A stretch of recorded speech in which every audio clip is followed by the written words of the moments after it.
since this is quote unquote for a different class, what I'll have to do is after I, I guess after we do this session or whatever, whenever I get access to the Canvas session, then I'll embed it in the Canvas session, in one of the Canvas pages. But of course, this is going to be stored in my other class. Okay, so can you hear me? Yes. Yes, okay, good. Okay, so as I say, I'm going to quickly go over the syllabus to give you sort of the major highlights to it. And then after I get the Canvas shell and I publish the Canvas shell, I'm going to revisit the syllabus and go over it again. It's actually good to go over syllabus twice anyway, to sort of cover all the details that I could not cover because the Canvas shell was not published. Okay, so first off, this is Math 260 pre-calculus. Don't know where. Section number 25012. So we meet from 4 to 6:30 Tuesdays and Thursdays. Now, this is an error. And so the book that was ordered in the bookstore is College Algebra by Sullivan, the 11th edition. That's quick. Who? And so you can either, ask questions by turning on your microphone and asking a question, or you can type a question into the chat box. Please note that I don't get any notification that a question has been asked in the chat box. So it may take until the end of whatever question I'm doing before I look back and see if there's any questions.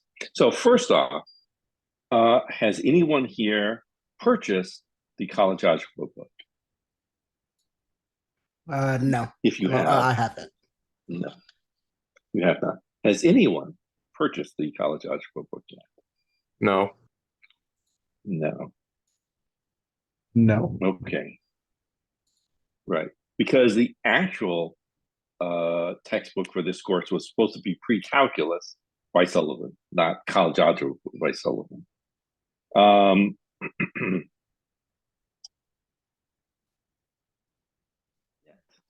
see no one is saying they purchased the textbook yet. Okay. So, and I'll have to check the next class meeting and other things once I get the website up and going, the Canvas up and going, see if anyone purchased the textbook. If they have, then we are required, I am required to actually cover everything in that textbook and then supplement with Sullivan's pre-calculus. Or otherwise, if no one has actually purchased the textbook, I would just cover the pre-calculus rather than switching back and forth between the two. Okay, so that's the situation. So the textbook that's at the bookstore is College Algebra, but we should be using the pre-calculus. So the textbook that we should be using is pre-calculus. Again, by Sullivan.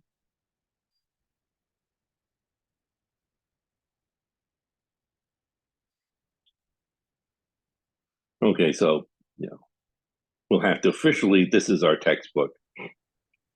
But if there are no objections, and I'll have to keep asking it and actually have a quote unquote official survey in Canvas when I actually have it. There are no objections, then I would switch to covering the pre-calculus rather than covering college algebra, then switching to those chapters in pre-calculus that are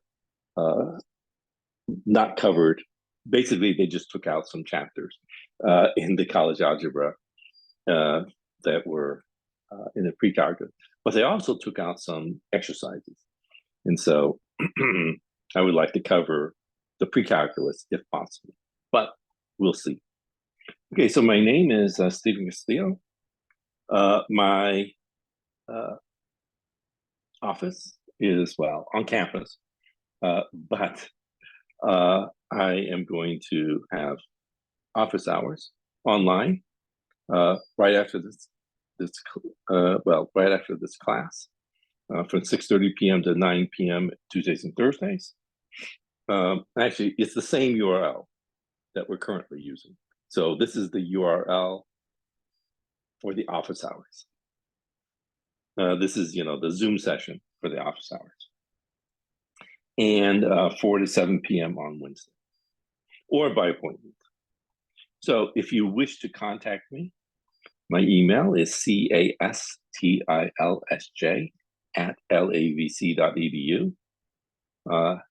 I will get back to you within 24 hours.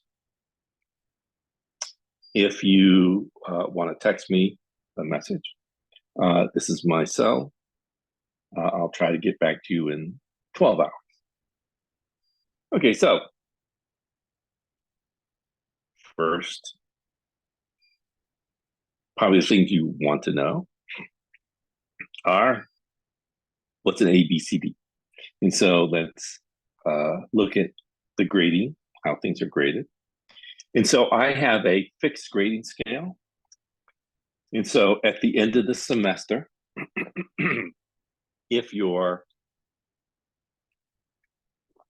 overall course average is between 85% and 100%, you get an A. Between 70 and 85% a B. Between 55% and 70% a C. Between 40 and 55% a D. Between 0 and 40% an F. These are, well, some important dates. The days to add, drop, change to a audit, etc. The proposed dates for the first, second, for the exams. The when we have the final exam. And these dates, so I guess, well, these dates should be the dates we have the exams on, but there's some fluidity here. If we haven't covered it enough sections, then these dates may be changed by a day or two. But more or less, these should be the dates for the exams. Okay, let's first look at homework. So 5% of the grade is on homework. So you can do, here. You can do the homework from the book. And it will be consist of every other odd problem. So problem 1, 5, 9, etc. For each of the sections in the particular chapter. You would write your name, Math260, the date, the page number, such as 1 of 5, on the top right corner of each page. You would write down the instructions, the question, the solution, and box the answer for each question. So the reason behind this is, well, neuroscience.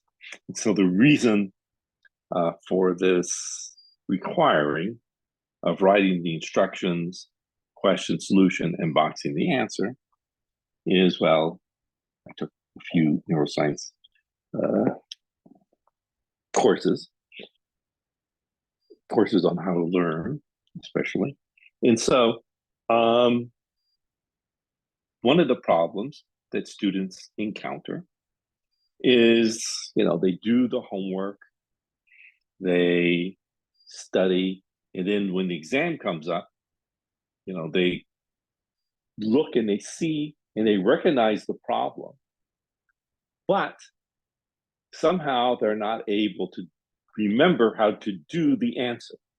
Why is this? Well, what they've done is they have, read the instructions and, the question, and then they wrote down the solution, and then they went on.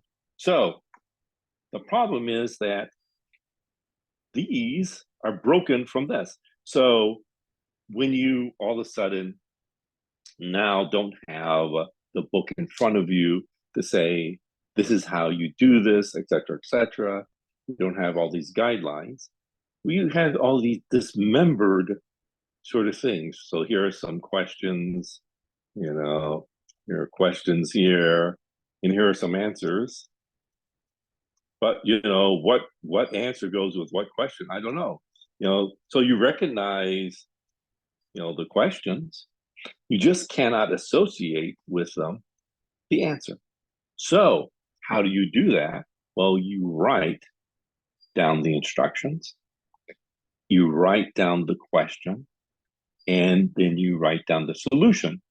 And you should do this sequentially, meaning you don't write down all the instructions on separate pages, then go through, write down all the questions, and then write down the solutions. No, you write down instruction, question, solution, box your answer, go to the next one. So you do it sequentially. Okay? If you see that you're not going to be able to, actually do a problem, then you skip it. You don't write down anything. And you come back to it later when you're able to do this whole sequence. Otherwise, as I say, your knowledge will be, just sort of this floating bag of knowledge that you cannot connect the questions and the answers to each other. They're just sort of, these floating bits of information that are disassociated from each other. Okay? Show all your work in an organized manner. And when you should leave a blank line between problems. You should start a new section on a different page. The homework is graded on completeness, accuracy, neatness, and format. You will then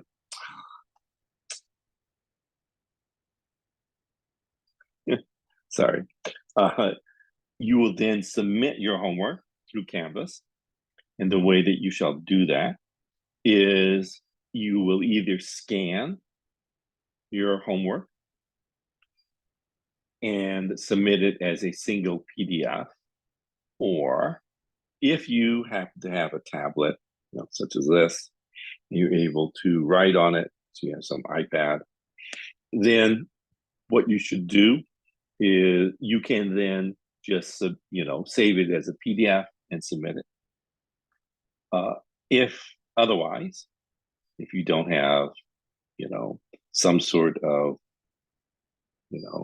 iPad, and you don't have a hard a scanner, then you can do it in software. And so if you have an iPhone, you can use the Notes application. The Notes application does a good rendition of taking scans, or you can use Cam Scanner. So do not just take pictures of your work. Why? Because cameras in general have a very hard time taking white. And so if you try to take a picture of white, what you'll notice is, basically you never take pictures of white, because if you do, you get the wrong color. Nothing ever works. And if you do take white, you have to do a whole bunch of calibration on your, all these color correction settings, et cetera, on your camera in order for you to actually do it. So it's a very difficult process. Just sort of, just arbitrarily clicking, taking a photograph of of a white piece of paper will not give you a very good output. And so it may be difficult, if not impossible, to actually read, to be able to read your homework if you just do it, using your phone without this sort of scanner software. Okay. There'll also be, computer assignments, but I'm not going to explain that because, unfortunately, in order for me to set that up, I need to have Canvas available so that I can link the two. Okay, so I just sort of skipped that. So there is some, so you can either, but I'll at least say this, you can either do the homework from the computer, or you can do the homework by hand, and then send it to me through Canvas. And next time, or the time after that, depending on when I should get access to Canvas, I'll show you how to submit your homework through Canvas. So here are the proposed dates for the homework when you should be submitting them. Obviously, these are, because you're submitting them online, you can have these weird dates. Please note my philosophy, which is I have due dates, and everything has a due date attached to it. And you should adhere to the due dates. But I know life occurs. And if you find that you are not able to adhere to the schedule, then I allow that without penalty. So, these are hard dates. This is when it's due, and these are the dates that you should turn in your homework from the book. But if you say, I'm gonna turn it in a few weeks late, that's fine.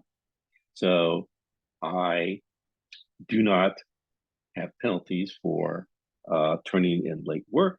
Of course, I assume that the work you turn in, since you take an extra time, is going to be, you'll do a good job on the work that you turn in, since you're spending extra time to complete the work. Any questions on the homework?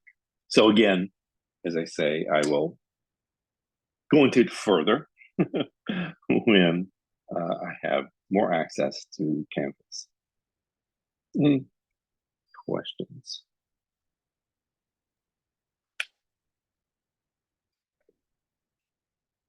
Okay. A few other additional people came. Okay. Sorry, I've had my mic muted. For the homework online, it says my math lab. I noticed that. Does that mean in order to do the homework online, we would need to have access to my math lab and pay for pay to get into class? Well, not to get into class. Submit via Google Docs. Oh. Okay, so sorry. So if you did your homework online, then that would be a cost associated with it. But the cost, if you purchase a book, then the book has the access code in the book. So in the book they have the access code. So it would be included with the book portion, a hard copy of the book. Okay. If Uh, instead, if mhm. instead you're like, I don't want to buy a hard copy, I can get free access to a PDF, online. And, I certainly do that. I do get free access to the PDF of the book. And so what you could do is, if you want to do it from the computer again, you could, I believe they give you 2 weeks free access. So there's a free trial, which is either 10 days or 2 weeks, that they allow you to work on it without, without cost associated with it. And so you could do that, and then, do the rest of the homework via the book, the book homework, where maybe you have, if you are able to obtain it, through the internet. Let me just say it, through the internet. So would Okay. that imply that there's two, what was it? Because I know that my math lab has the homework section in there. So Mhm. would we do homework on that and then there's some book homework, or is it all just book homework? So there are two separate things. And so you can either do it from the homework that it will be in my math lab, which is, so let me just see. I'm going to show you not this class. let me, no, let me show you. Let's see if I can do it this way. Of course, it's probably, this is a different class, obviously. So don't, let's see. Okay, so, so I'm sort of cheating. I'm showing you how it would occur with a different class. Let me see.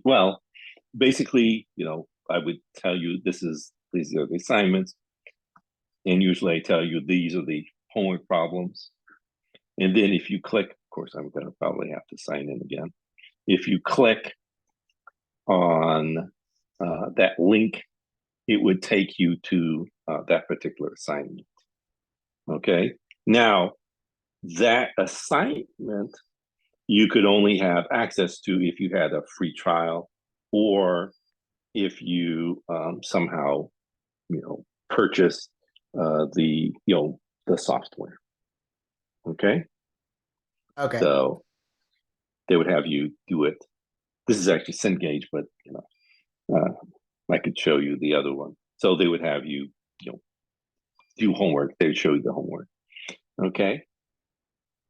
Now, the real question is, of course, it's good. I still haven't answered this guy's question. The real question is, do you have to do both? The answer is no. You can do it either fully from the book or fully from online questions and get 100%. So if I only do it from the book homework, I get 100%. If I only do it from, my math lab, I could get 100%. If I decide to do both, then I add them up. And so suppose at the end of the semester, you get 70% on the book homework and 60% from the stuff on the computer. Then you would have 130% on your homework grade. So it's 130%. I cap everything at 150%. So you can't get more than 150% on, with that, acting as extra credit. So one acts like extra credit for the other. So if you do both from the computer and from the book, then one acts like extra credit for the other. So some people like to do it, but we don't have to buy the math lab right now. No, you do not need to purchase my math lab. One thing. So you do not need to purchase my math lab. You can, I haven't set up the homework for it yet because Again, the Canvas shell, I need access to the Canvas shell in order to set up the access to my math lab, to have them synced with each other. So you do not need to purchase my math lab because you can do it all from the book and get 100% by just doing it purely from the book. Next, let's see. Oh, is it possible to submit homework via Google Docs? I think so. Wait 1 second. So let me go to, sorry. So even though, quote unquote, I'm not doing this. Okay, so let me log in with a different computer because I don't think you can see this. And let me log in. I'll have to be quiet for a second or you're going to hear horrible feedback. So please note, I'm going to be silent for a few seconds. If I can be silent for a few seconds, I'm going to try to be silent for a few seconds so you don't get really bad feedback.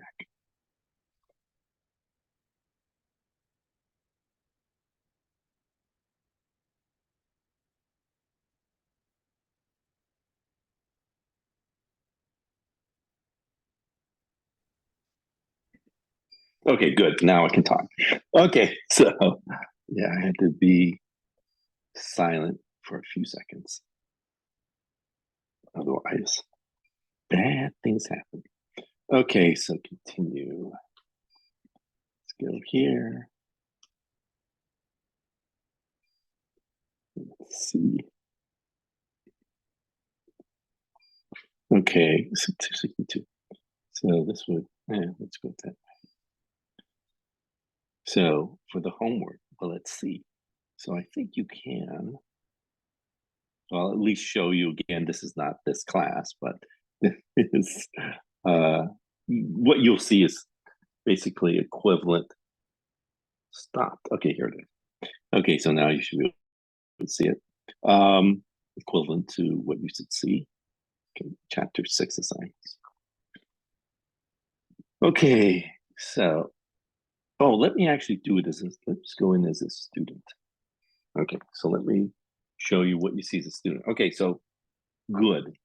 So as a student, you would see submit assignment. So no, you can't. Oh, Office 365, yes. No, Google Docs, the answer is no. The answer is no. You can do it by uploading a file, a PDF, by clicking on your webcam and just putting, the paper in front of the webcam. Studio, well, that's another just way of making a, if you happen to have Studio, then you could download it there. Dropbox, if you have Dropbox, so you can't do a share, but I think you could do. I think any Google Docs you can then do it through Dropbox, if I'm not mistaken. So you can do it through your Dropbox account, or if you have Office 365, you can do it that way. On Google To Docs, share it. you're Okay, able to did make that your answer your file question? into a PDF. Yes, you are able. Like he was asking, could he do it? Yes, of course. You can always make everything into a PDF. But he was asking if he could access it directly.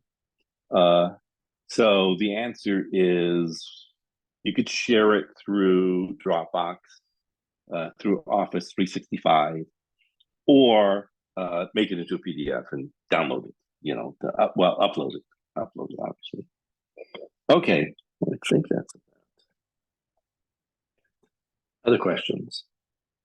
Did that answer your question? So not quite directly. Any other questions about anything?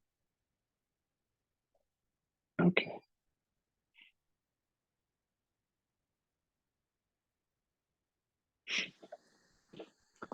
Okay, so that was basically homework. Next. So as I said, you can do the homework both from the book and from online, in which case I add up the scores. But you can't get more than 150% at the end of the semester. So on individual assignments, you can get 150%, but overall, at the end of the semester, overall, you can't get over 150%. Of course, no one ever does. So, but in case that possibility ever occurs. Okay, next, exams. So 60% of the course average is determined by the exams, and 35% for the final exam.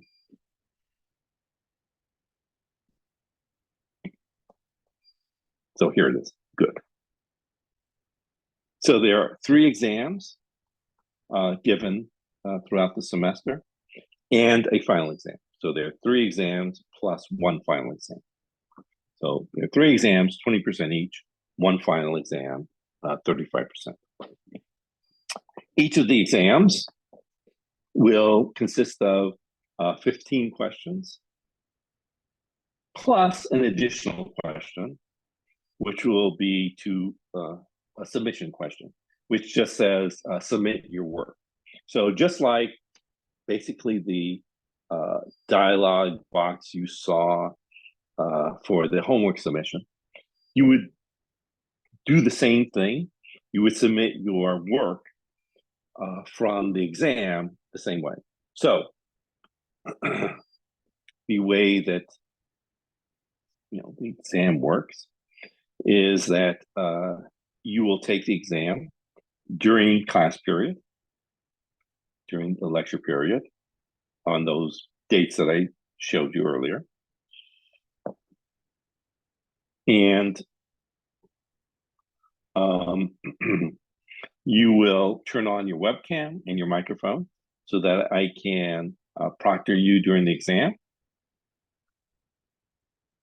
You will then scan or use some software to scan your work, and you will submit it as a single PDF. Please note that the way that I grade is I look basically at what you have written on your PDF.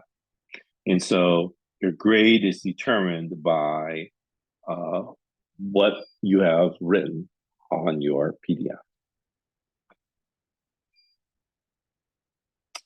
And so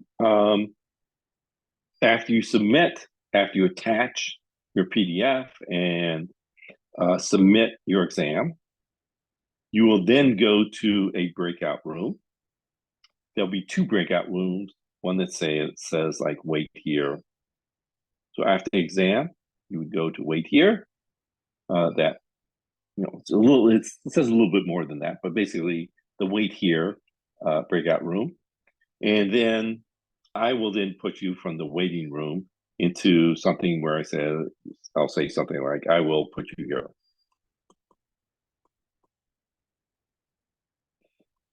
And then once I put you there, I will then ask you questions on what you wrote for your answers. So I'll just ask you, so, how did you,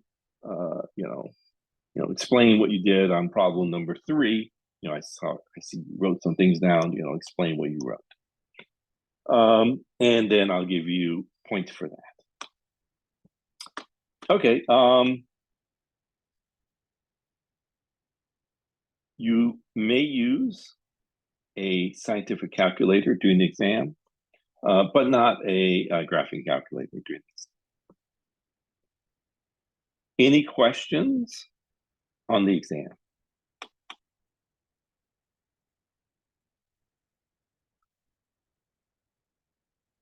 So actually, let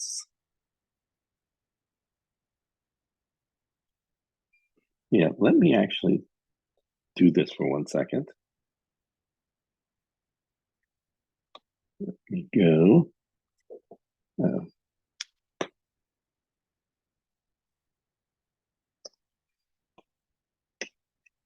Go back here.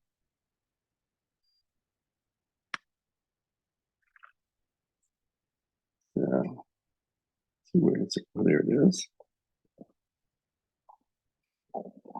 Okay.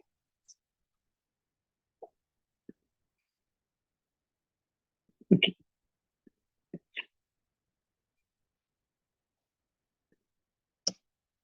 Okay. So, oops.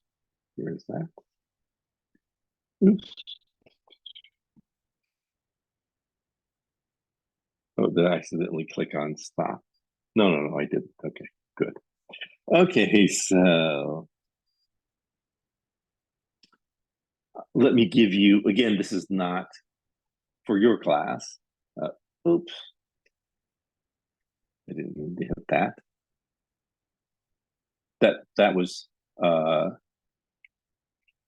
there are actually links that will tell you how to use the software, such as Cam Scanner and the Notes application. So that's what I accidentally clicked on the link, and it took me there. And so,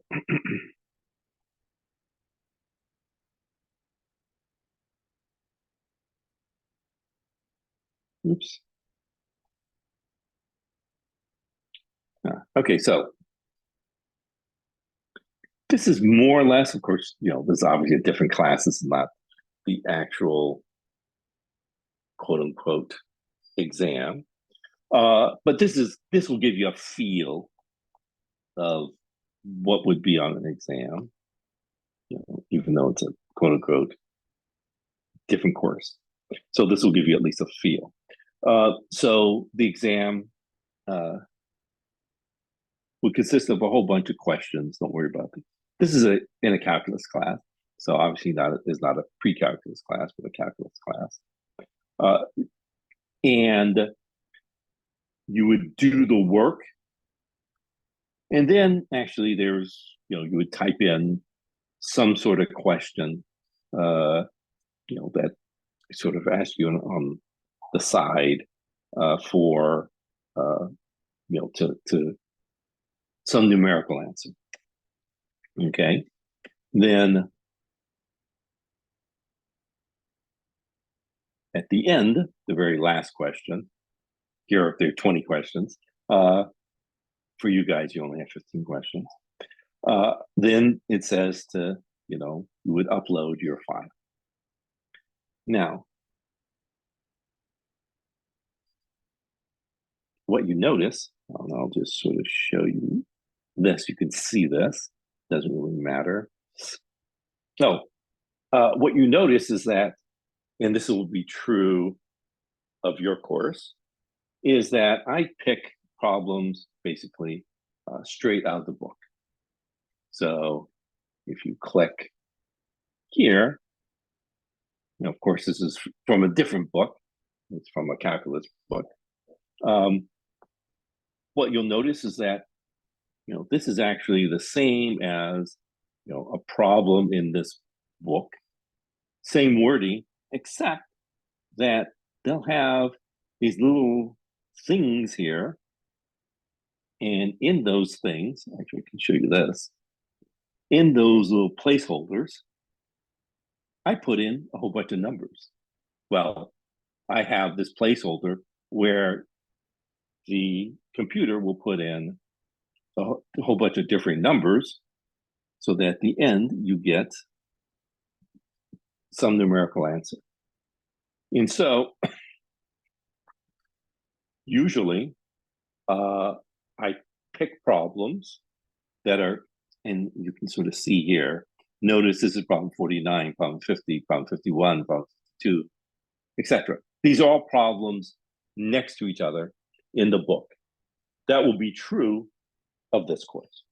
I pick problems. So if you, and I can show you, there's a sample exam here. You will have a sample exam. And on the sample exam, again, this is for a different course, but on the sample exam. Let's collapse everything. Right here, sample exam.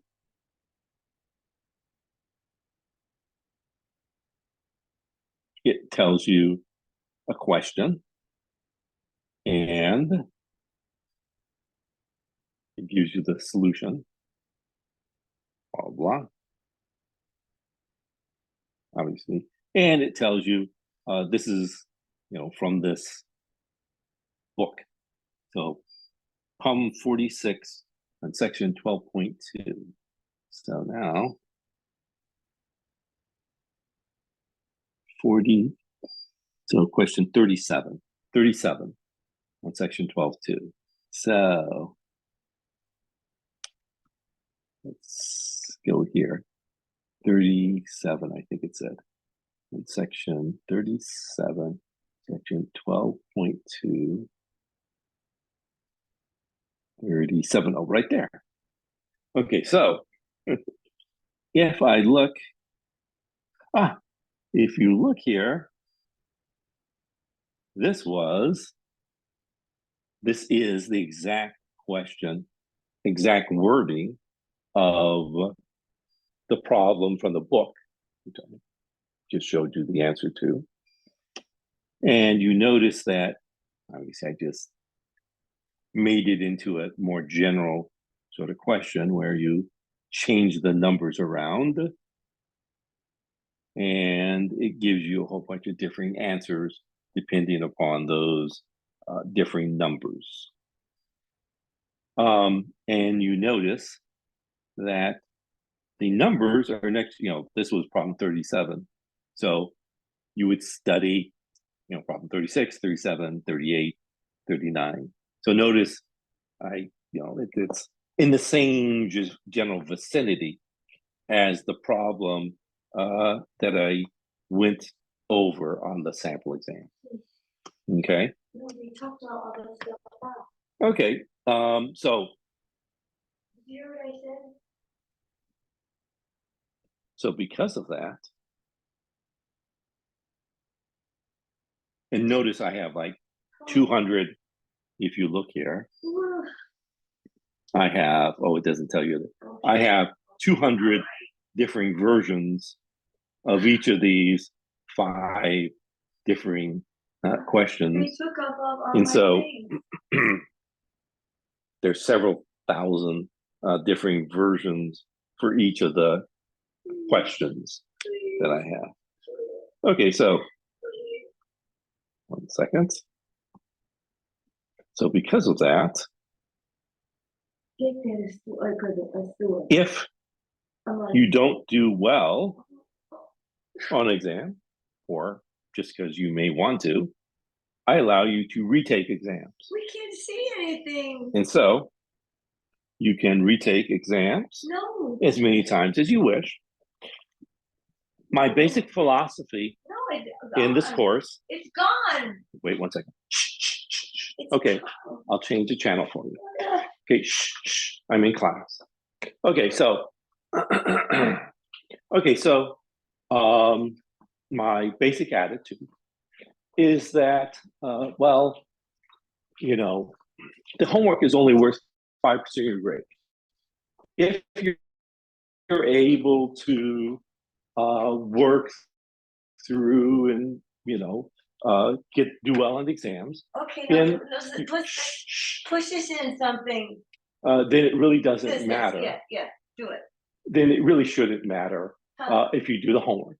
It's only worth 5%. Listen for this. But if you don't do well on the exams, then I force you to do the homework by weighting the retakes according to the homework average. Okay, so.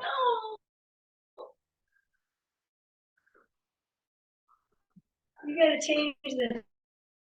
No. I turned on the TV for you. Okay. So let that I use W be the homework average as determined at the end of the semester.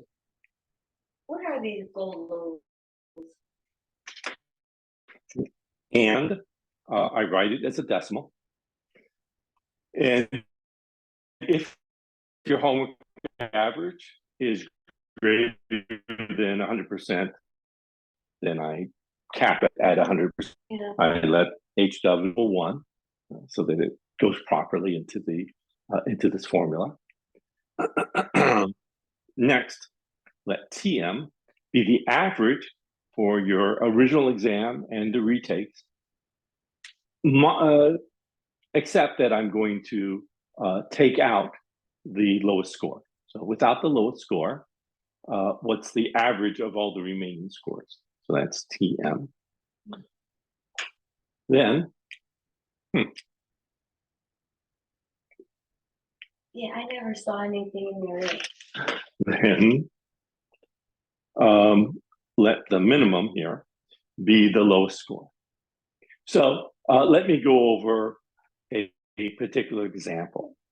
And so this particular example will give you an idea of how much homework sort of will influence if you retake an exam.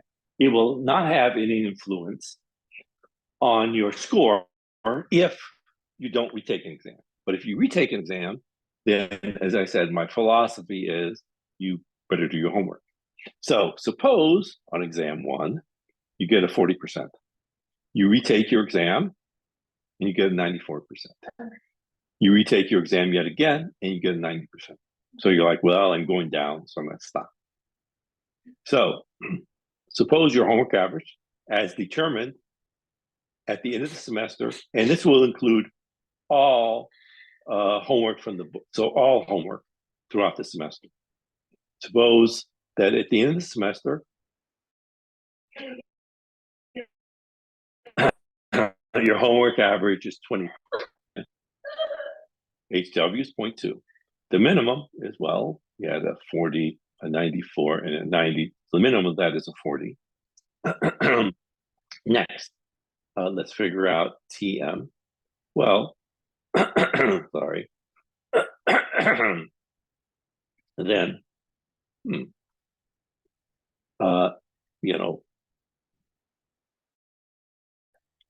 I got rid of the 40, so what remains is a 90 and a 94.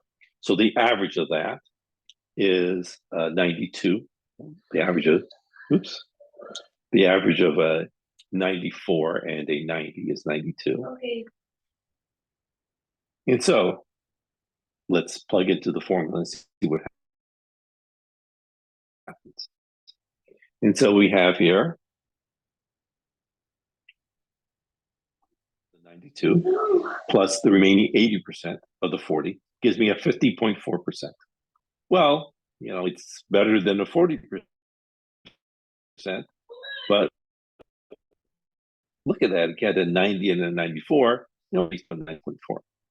Now suppose that, well, everything else is, the only difference is that you worked on the homework, you got a 90% on the homework. So for 90% of the homework, you have, that's a typo, a 92.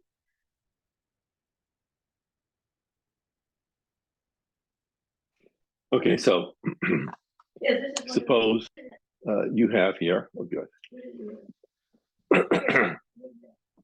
Okay, so now I can go. There. Okay, so suppose you have a 98% on the homework as determined in the semester. Again, you took your exam, you had a 40, a 94, and a 90. So the minimum was a 40, and well, get rid of the minimum, so the remaining is a 90 and 94, so the average is 92. So therefore, the score that will be recorded is 98% of the 92 plus 2% of the 40, which gives you 90.96%. So notice that in this example, all you did was change, was improve your homework score If you improved your homework score, there was a tremendous difference on the weighting of your retakes. So, as I said, my philosophy is, if you do well on the exams, don't worry about the homework. Homework's only worth 5% of your grade. If you don't do well on the exams, then you better do your homework. That will influence the weighting on your retakes. Any questions about anything? Is this the one biggest one? When you say that we could take we could retake exams, right? Yes. When we do it, do you take the highest score or do you just take the last score we No, get? no. It's this formula. Oh, I see. It's that's the formula. So I use that formula. What? Okay. And so when you retake the exam, everything is kept. So I keep everything. You know, I don't throw any of the scores out. They all go into this score, into this. Okay. Any questions about that? Hello? Yes. Is this Stephen, Professor Castillo? Right? Pardon? Is this full? Is this Professor Castillo? Yes. Okay, Yes, this is. yeah, so I just joined a Zoom link, the meeting right now. I didn't mean to be late because I didn't get any notifications on no Canvas or anything. And then I emailed the original professor and Yes. said that I'm no longer the professor, so I was kind of You did? Zoom meeting. So my apologies. Okay. Yeah. So I did send an email out to everyone. I also just joined now. I'm sorry. Yeah. So sorry about that. So I did email everyone. However, I don't have access to Canvas yet. So Okay, I don't have access to Canvas. So I emailed everyone through, and I just got actually access to it about, I don't know, whenever I sent it out like 2 or 3 hours ago. I got access to, actually it was 4 hours ago. I got access to the you know, the course, and so I was able to notify students through the email as given in the when you apply for the college, you gave an email, and I sent it through that email. Okay. So whatever the email you gave to the school, that's where it was sent. So I apologize. The reason is that you know, so is that good. I was just worried, like I don't want to get like dropped out of this class, like get dropped because I was joined late or anything like that. So, no, of course not. So okay, I did notice that we were waiting for a little while for I was waiting for a little while for students. We're at 23. There's still like 10 students that haven't made it yet. So, and unfortunately, I was like kind of running around. I'm like, what's going on? I'm so confused and all that. And then I texted one of my buddies in the class. I'm like, have you find anything like that? And they're like, we just branched out to find out, and we just later found out that it was here. So I guess we just joined the same Zoom link for on Thursday that you gave us through Outlook. Yeah. So on Thursday we'll use the same Zoom link, and then hopefully I'll have access to the Canvas, and then I'll send you another email. Okay. Well, I'll send you an email and I'll publish the Canvas. So you'll have Canvas will be published by this weekend. You know, I'm assuming in the next few days I'll get access to Canvas and I'll publish it. Sounds good. Thank you so much. My apologies. So if anyone knows anyone in class, please text them, email them, and say here's a link you should be going on. Okay. Okay, sounds good. Is there going to be any assignments posted this week, or we'll just? Yeah. So you should look over the homework, the every other odd problem in chapter 1, but that's not due for another like 3 weeks or whatever. So you should look over those. But I mean, they're not due immediately. Yeah, so Okay. also access those, how will we do it since there's no Canvas? So would I just have to wait since you sent another email in that case? Right. So I'll be sending another email. Okay.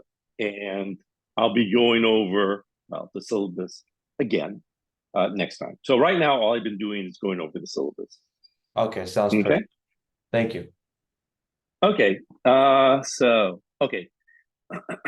Oh, actually, I should do that. Get that out the way. That's actually sort of this correct statement. Okay, so any questions on retakes?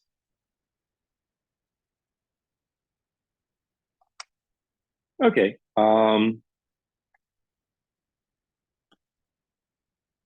Let's see, what else do I need from here? I'm looking. I think I've covered everything. So I think I've covered everything in the syllabus. Again, probably whenever I get access to Canvas, I'm going to go over the syllabus again. I'll go over it a little bit faster, but I'll go over the syllabus again because then I'll have some additional details that I'll be able to input. Okay, any questions about anything?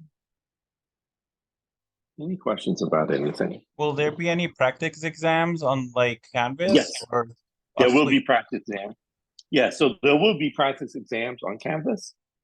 Obviously, you don't have anything available at this moment, but yes, there will be practice exams. And the exams, as I said, the way that I will figure out the problems will be from the book, but I then generate randomly changing numbers for the problem. And then I'll ask you questions about those problems. Okay.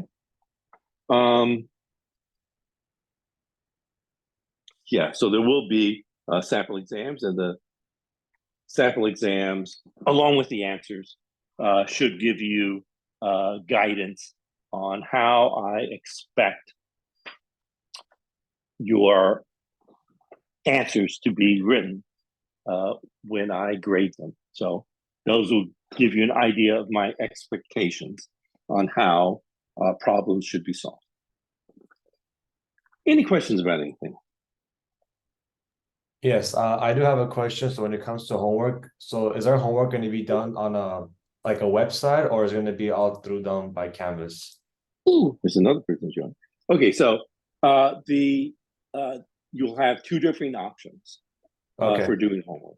You can either do it straight from the book, from the hard copy of the book, every other odd problem. So problem 1, 5, 9, etc. For every section in the chapter. Uh-huh. And your due Uh-huh. dates.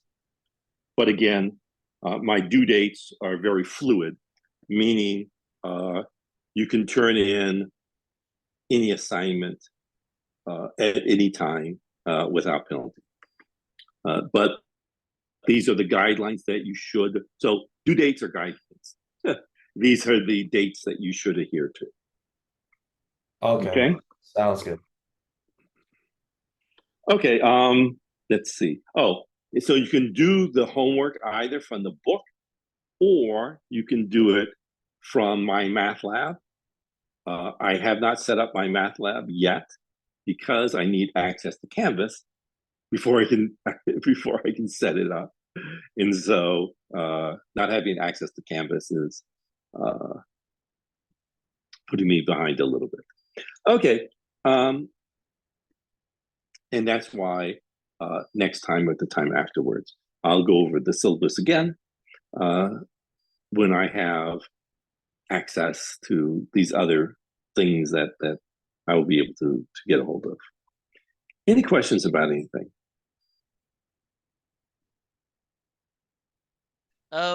You said about the calculators. Mhm. I have a TI-84. Is that all right to use or no? That's a graphing calculator. Oh, okay, okay. So I So need to get a different one. Okay.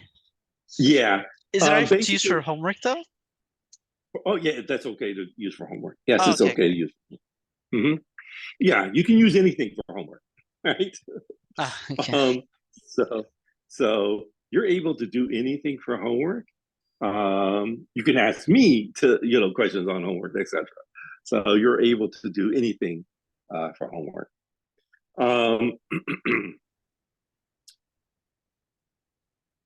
Now for the exam, what I would say is if your calculator costs more than $50, it's probably not a calculator you can use on the exam. So the calculators that you should get are things that cost like $10, $15. That's the type of calculator that you should purchase, like a TI-30. All right. Right? All right. Okay. Yeah, gotcha. Okay. Yeah. I know I bought a TI-30 in line for groceries. So in groceries, I saw a TI-30.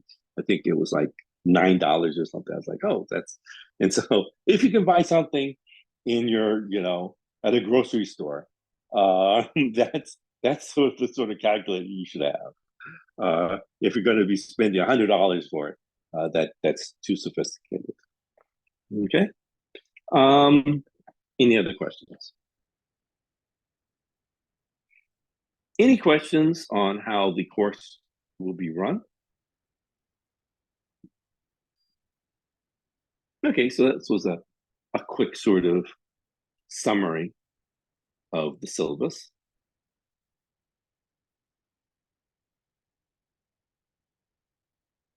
Let me ask, now that we have a few additional people, did anyone purchase the book yet? The college algebra, the one that says college algebra. Did anyone purchase that book yet? Okay, good. Okay, good. Okay, so if there are no questions about anything, let's start. And so the first chapter in the college algebra book is review, which turns out to be the same as the appendix in pre-calculus. So it's the same material, but they just put it from the end of the book to the beginning of the book. So let's start with the review. Now, if you have so I'm going to go over the review. I will assume that as I go over the review, that it is a review and that everyone is familiar with these things. If you are not, then stop me and ask me questions. Again, you can either ask me questions by typing into the chat box or by turning on your microphone and asking me questions. Okay, so if you want a immediate answer, then you would turn on your microphone and ask me a question. If you can wait till probably the end of the, after I've, probably 10 or 15 minutes, then I usually check the chat box. Again, because I get no notifications that anyone's typed anything into the chat box. Okay, so chapter R, review. So section R.1, real numbers. So first, a set. A set is a well-defined collection of objects. Like the set of, I don't know, days in a week. So Monday, Tuesday, Wednesday, Thursday, Friday, Saturday, Sunday. We use the following notation. X is a member of the set A. So this symbol here can be read is a member of the set.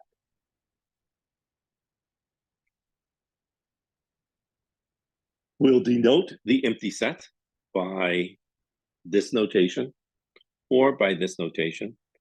I like to use this notation as compared to this notation, only because of the abuse that I see the student use for this notation. Basically, for students, they use this whenever they don't know the answer to anything. So they sort of think that, well, when I don't know something, I use this notation. This doesn't mean I don't know. This means the empty set. And so you can sort of see this as, oh, look, this has nothing inside of a set. So that gives you a visualization that maybe, you're talking about an empty set. So this is the empty set, sometimes called the null set. It's a set which contains no members, a subset. And so let me do a Venn diagram. So a Venn diagram is some sort of visualization of the relationship between sets. And so A is a subset of B. A here is a subset of B if for any X in the set A, X is also in the set B. So anything in A is also in B. A superset. Well, in this case, B is a superset of A if A is a subset of B. Equal. Two sets are equal. A is equal to B if A is a subset of B and if B is a subset of A. And so this symbol here is the logical AND symbol. A proper subset. A is a proper subset of B if A is a subset of B and if A is not equal to B. A proper superset. B is a proper superset of A if, well, A is a proper subset of B. If B is a superset of A and if B is not equal to A. The difference of two sets. A, take away B, A minus B, is the set of all X in A such that X is not a member of B. And so this is a set A, and this is a set B, then A minus B, A, take away B. So what's in A, but not in B? So this highlighted portion are things that are in A, but not in B. Now, if you do the slash the other way, then this is A, take away B. If you do the slash the other way, B was taken away from A. And so B here is taken away from A, means, well, A, take away B. So if the slash goes in the other direction, notice that, this quote unquote is the bigger guy because this is bigger here, whereas this guy is sort of the thing you took away from it. So A, take away B. Whereas notice here, this is where the slope is bigger. This is where you're at a higher point. So this is A, where we've taken away B. So B was taken away from A here. The universe. The universe is a collection of all possible sets. Note, the universe might not be a set. Complement. And so we denote the complement by, well, lots of different notations. So I might be using at any one moment one of these notations. So the complement of A, the, well, not A, not A, not A, not A, not A, not A. U take away A, the universe take away A, is the set of all X in the universe, which are not in A. So suppose this is set A, and this is my universe. So this box here, even if we don't specifically say the universe, this box denotes the universe. So like here, I don't denote the universe, but this box is meant to denote the universe. Then not A is, well, you take the universe and then you take away A. It's everything that is not in A. An ordered pair. An ordered pair is, well, denoted by, unfortunately, we use this notation a lot. And so parentheses A comma B in parentheses denotes an ordered pair. It's the set A comma the set A comma B. It is such that, well, it's a set, but it's a particular type of set. It's where it's ordered. So 2, 3 is not the same as 3, 2. But if I look at sets, like 2, 3 is the same as 3, 2. So if this was a set, then these two sets are equal. But as an ordered pair, these ordered pairs are different because the order is different. So since the order is different, then these are different ordered pairs.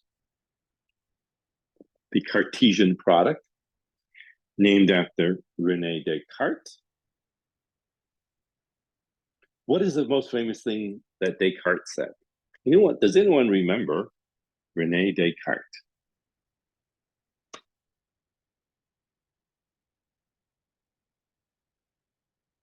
Descartes?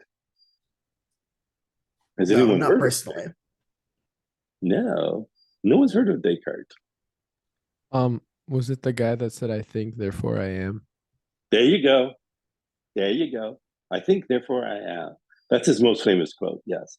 So he was a philosopher, mathematician, religious philosopher. So if you took a class in religion, Descartes is probably up there as was one of the major things that you would be reading.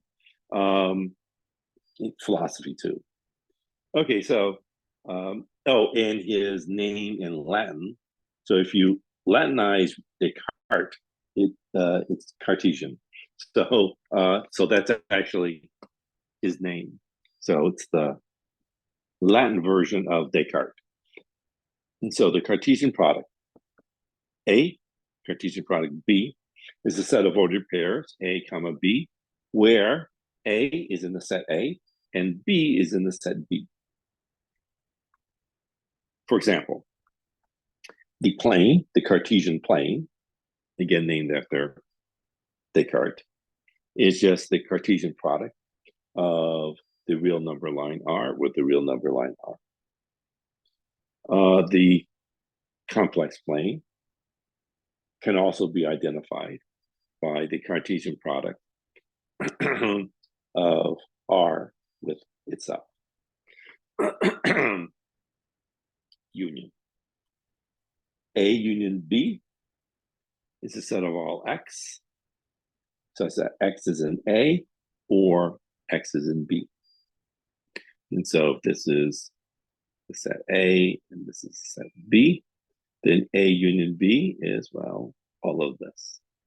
Everything that's been highlighted in yellow. It's usually pretty light yellow, but everything that's highlighted in yellow. Next, intersection. A intersect B is a set of all X, such that X is in A and X is in B. So it's the overlap between the sets A and B. whereas the union is anything that's in either A or B. And so A intersect B is just everything that is in both A and B.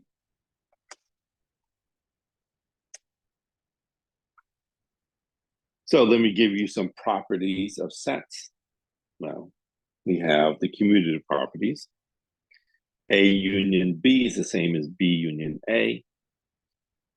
A intersect B is the same as B intersect A. We also have, well, some associative properties that A union B union C is just A union B union C. And A intersect B intersect C is the same as A intersect B intersect C.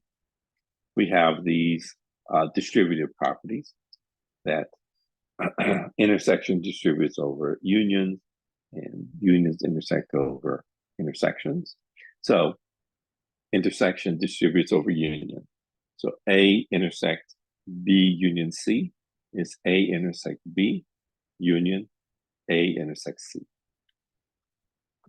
And we also have that union distributes over intersection. And so A union B intersect C is A union B intersect A union C. We have that both the union intersection are idempotent. And so A union A is A intersect A is A. We have the existence of inverses for unions and intersections. A union not A is the universe. A intersect not A is the empty set. The complement of the universe is the empty set. The complement of the empty set is the universe. The complement of the complement is the original. So A complement is A. And the difference, A take away B, is just the intersection of A with not B. We have the absorption principles. A intersect A union B is just A. And A union A intersect B is A for any sets A and B. We have the universal bounds properties. A union the universe is, well, the universe. A intersect the empty set is the empty set. We have De Morgan's laws.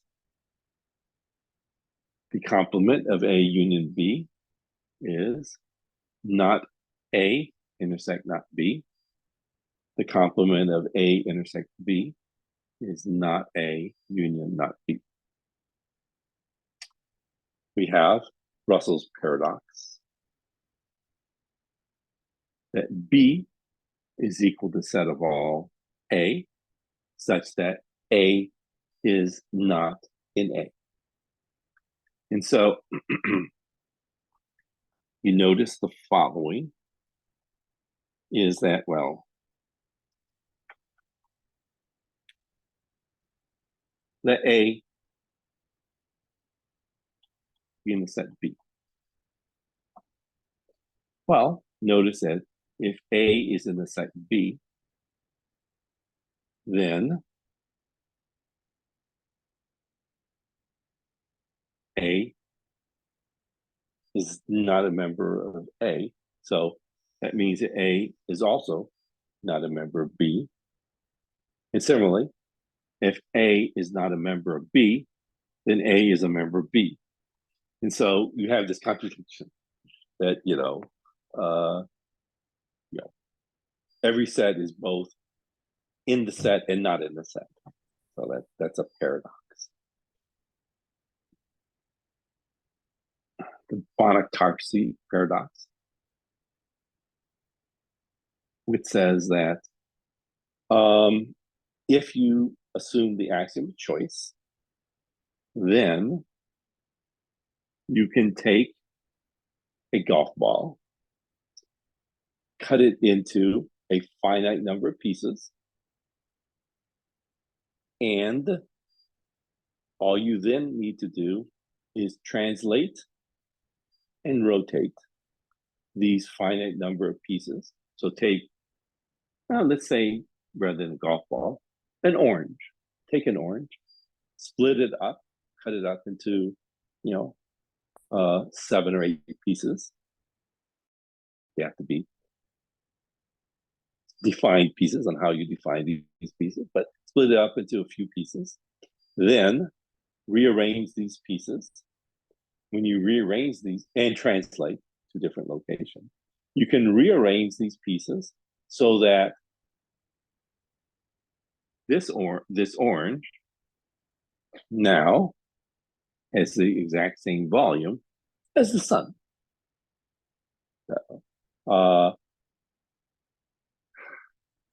So a lot of people don't like the axiom of choice because of these nonsensical sort of paradoxes.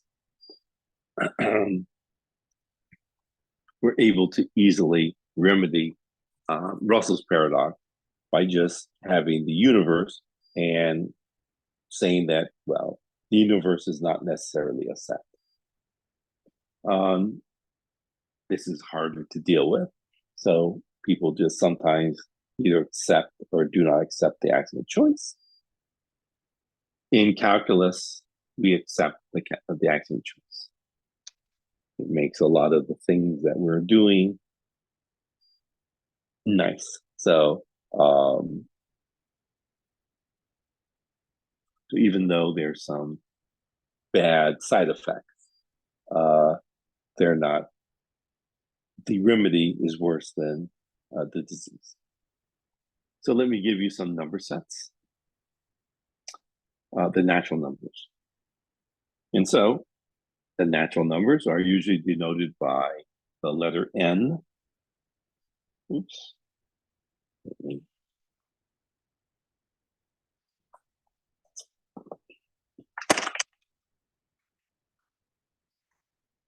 No, my other computer was out of juice. Okay, there it is. Okay, so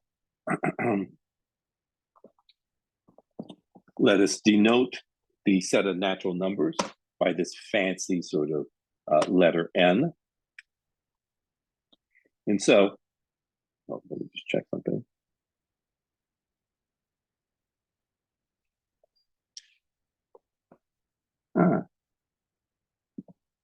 Yeah, so it's just the set 1, 2, 3, etc. The set of whole numbers is, well, the set 0, 1, 2, So it's in addition to the natural numbers, it's the set 0. Okay, I just see that someone's asking, is it the 8th or 9th edition of pre-calculus solving? That would be the 8th edition. So the one that was supposed to have been ordered was the 8th edition of pre-calculus by Sullivan. We're slowly transitioning over to the 9th edition. Okay. Is there a link to the book?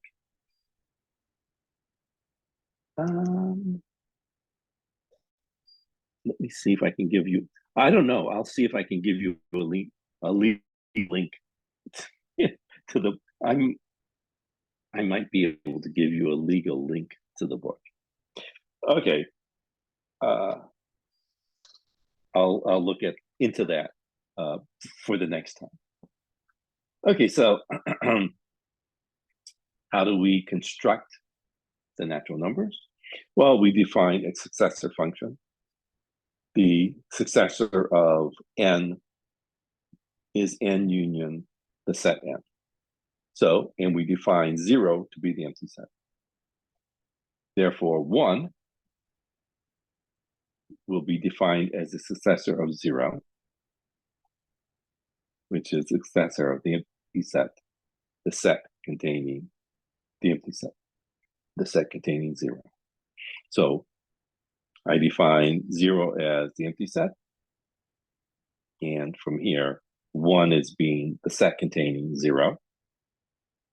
2 is the successor of 1, which is the successor of the set containing the empty set. Put that in here, which is the set containing the empty set and the set containing the empty set, which is just 0 and 1. And so 2 is the set containing 0 and 1. 3 will then be the set containing 0, 1, 2, etc.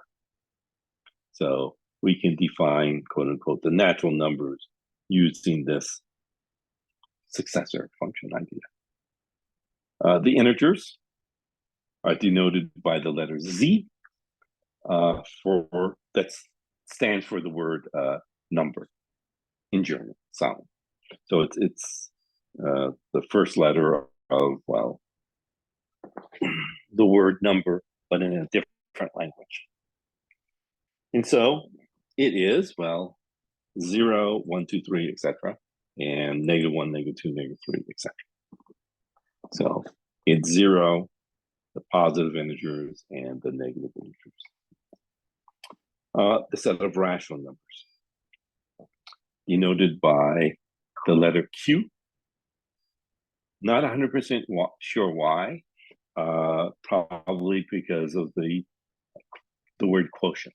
So it's probably for Q for quotient, but I'm not 100% sure why. It's Q.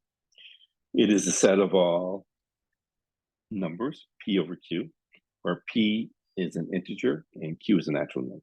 Or you can think of this as being the set of all P over Q, where P and Q are integers, but Q is not equal to 0. It is a set of all numbers whose decimal representation terminates with a fixed repeating decimal. For example, 1.43232323232. So it's 1.4 where I keep repeating forever 3's and 2's, which is denoted by this little line above the 32. So this is 1.4, 32, 32, 32. And we denote that by that line. Another example of a rational number is -4/3. 8, which can write as 8 over 1. The square root of 9, which is 3, which can write as 3 over 1. So any natural number, any integer will be a rational number. The irrational numbers, well, these are things that are not rational. And so we denote the irrational numbers by not Q. Sorry. By not Q. By Q with a little bar, with a little prime here. So not Q. And so Q prime, the irrational number, set of irrational numbers, the set of all numbers whose decimal representation does not terminate with a fixed repeating decimal. For example, pi, the ratio of the circumference of a circle to its diameter. The square root of 2. The square root of 7. So in fact, the square root of any natural number which is not a perfect square. So the square root of 9 was rational, but the square root of 7, 11, the square root of 13, etc., those are irrational. In fact, the cube root of 5, the cube root of 5 is also irrational. So the nth root of any natural number is irrational so long as it is not a perfect nth root. E. So we'll be introducing this number in this course, and so this symbol here, pi, represents a number. This symbol here, the square root of 2, represents a number. This symbol here, E, represents a number. So it's some number, and it turns out to be an irrational number. We'll be Oh darn! Why I keep getting that? We will be covering that later on in the course. Okay, next, real numbers will be denoted by the letter R. These are numbers.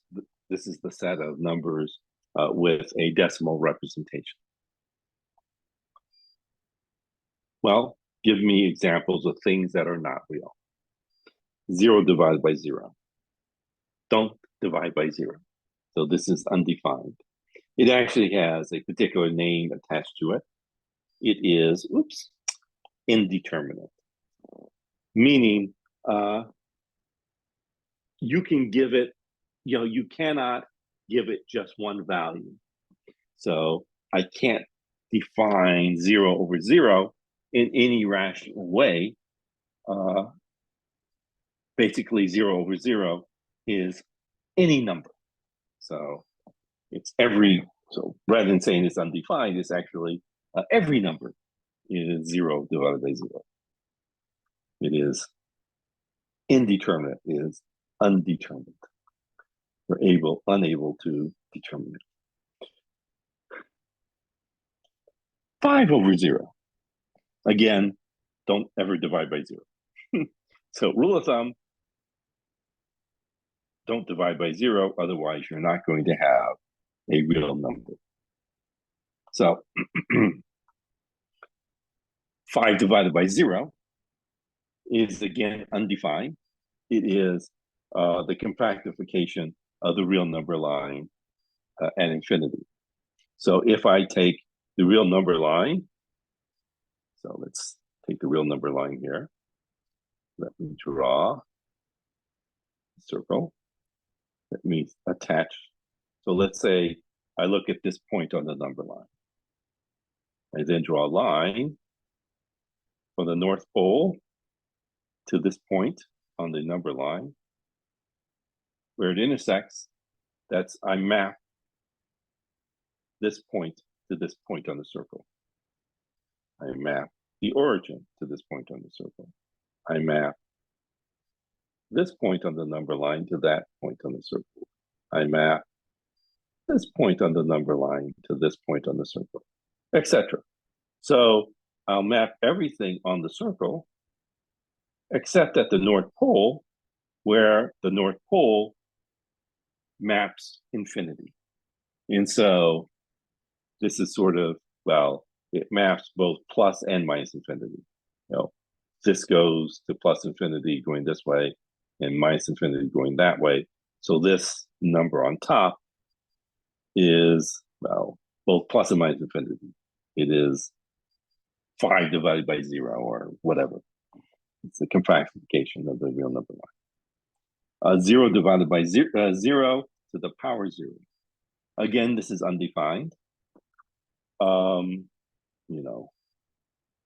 number 1 to the 0 is 1. 25 to the 0 is 1. 0 squared is 0. 0 to the 5th is 0. Well, what is 0 to the 0? So, 0 to any non-zero power is 0. Any non-zero number to the power 0 is 1. So what is it, 0 or 1? So again, this is undefined. It's indeterminate. It's somehow 0 or 1 or whatever, but you don't know what it is. The square root of negative 4. Well, again, this is undefined. It's not a real number. It is a complex number, the complex number 2i. We'll be going over complex numbers in this course. The axiom of choice leads to, well, the least upper bound principle. And so it turns out that every set of real numbers has a least upper bound. Let A be a subset of R. Then U in R is called an upper bound if A is less than or equal to U, for all A in the set A. And so, suppose I have here, actually, let's do it in black. And let's do the center line.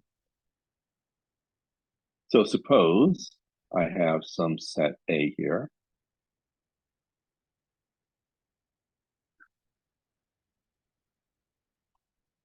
So suppose I have some set A here. Then this point, let's call it a upper bound. So U here is an upper bound for the set A because U is greater than or equal to every member in the set A. L is called a least upper bound for A if L is an upper bound for A and it is the least. L is less than or equal to every upper bound U. And so in this case, my least upper bound is here. So it's an upper bound for the set, and it's smaller than any other upper bound. If you take any number less than it, it'll no longer be an upper bound.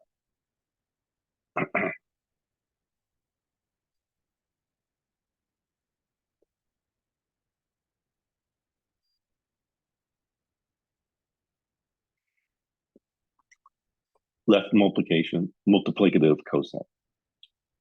AB is a set of all AB such that B is in the set B, capital B, or A is in the set capital A. Where A is a multiplicative group and B is a subgroup of A. A right added coset. A plus B, capital A plus B, is a set of all little a plus little b, where little a is in big A, where little b is a member of the set capital B, an additive group, and capital A is a subgroup of the group capital B. So let me give you, so now that I've given you quote unquote that notation, let me actually do it for, well, why I gave you the notation. So let me give you some additional number sets. The set of natural numbers denoted by 2n. So notice that this is the left coset, left multiplicative coset. It is, well, the set of natural numbers are 1, 2, 3, etc. So 2n is, well, 2 times 1, 2 times 2, 2 times 3. The set 2, 4, 6, 8, the set of odd numbers are, well, 2 times n minus 1 is 2w plus 1. It is the set 1, 3, 5, So notice 2n, which is this, subtract 1. So you can subtract 1 from each of these. So 2 minus 1 is 1, 4 minus 1 is 3, 6 minus 1 is 5, etc. Or you can do 2w. So this would just equal 0, 2, 4, 6, etc. Add 1 to each of these, so it will be a 1, 3, 5, 7, etc.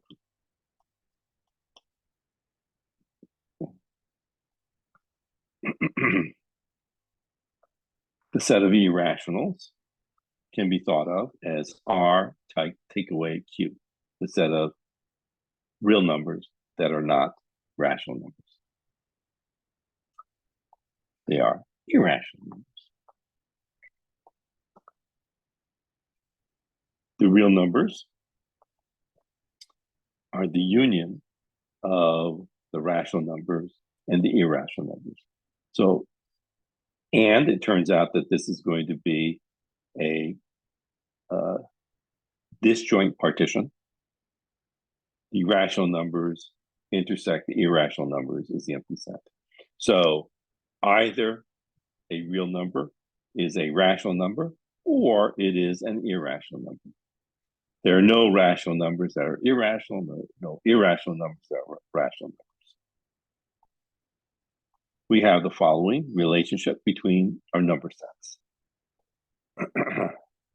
That the natural numbers are a subset of the whole numbers, which is a subset of the integers, which is a subset of the rational numbers, which is a subset of the real numbers.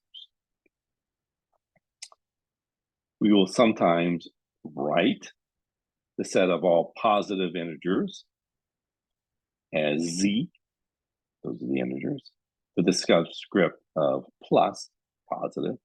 So this is the set of all positive integers.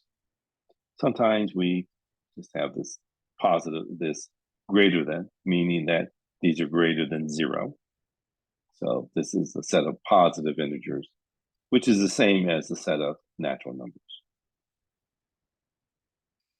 If I have the set of integers that are non-negative, that's the same as the set of whole numbers. If I have the set of negative integers, that those are just, well, -1 times the set of natural numbers. A composite number. Let n be a natural number greater than 1. Then n is said to be composite if there exists some number a, some natural number a greater than 1, and there exists some natural number b greater than 1, such that a times b is equal to n. So 6 is composite because you can write it as 2 times 3. Neither 2 nor 3 is equal to 1. A prime number. So a natural number greater than 1 is said to be prime if it is not composite.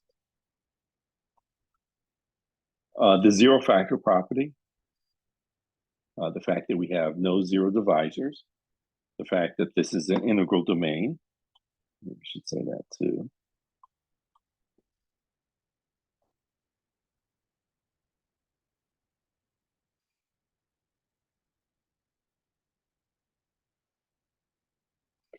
If the product a times b equaling 0 implies that a is equal to 0 or b is equal to 0. So, if you have that 3x is 0, then x must be 0 since 3 is not 0. The real number line. So let's construct the real number line.